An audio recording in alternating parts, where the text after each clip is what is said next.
বাংলাদেশ ক্রিকেটের HP unit বর্তমানে অবস্থান করছে অস্ট্রেলিয়ায়। জাতীয় দল ও তার বাইরের ২২ জন ক্রিকেটারদের নিয়ে জুলাইয়ে বাংলাদেশ ছাড়ে বাংলাদেশ ক্রিকেটের এইচপি ইউনিট। সেখানে ক্রিকেটের বিভিন্ন ফরম্যাটে অস্ট্রেলিয়া তরুণ ক্রিকেটারদের সাথে ম্যাচ খেলে বাংলাদেশ। তারই ধারাবাহিকতায় এবার শুরু হচ্ছে টপ এন টি20 সিরিজ, যেখানে বাংলাদেশ এইচপি ইউনিট সহ পাকিস্তান শাহিনস ও অস্ট্রেলিয়া ক্রিকেটের ৬টা একাডেমির ক্রিকেটাররা অংশ নেবেন।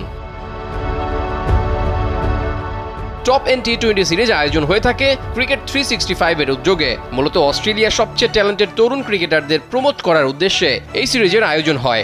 অফ সিজনে যখন কোনো খেলা না থাকে তখন ক্রিকেট অস্ট্রেলিয়া জাতীয় দলের বাইরে থাকা উঠতি তারকাদের নিয়ে এমন সিরিজের আয়োজন করে।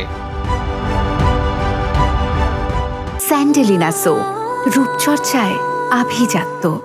এবছর এই টুর্নামেন্ট মোট ৯টা দল নিয়ে শুরু হচ্ছে, যেখানে আছে বাংলাদেশ ও পাকিস্তানের তরুণ ক্রিকেটার সহ ডিফেন্ডিং চ্যাম্পিয়নরাও। অস্ট্রেলিয়া থেকে মোট ৬টা দল থাকছে এই টুর্নামেন্টে। তাদের মধ্যে রয়েছে Tasmania, Adelaide Strikers Academy, Australian Capital Territory, Melbourne Renegades Academy, Melbourne Stars Academy, Northern Territory Strike ও Perth Scorchers academy.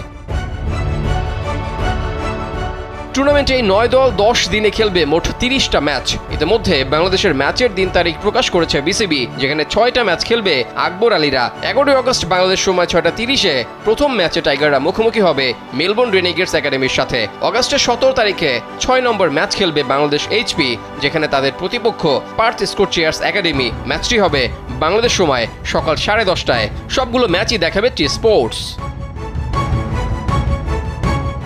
Rezaul Karim, কালবেলা।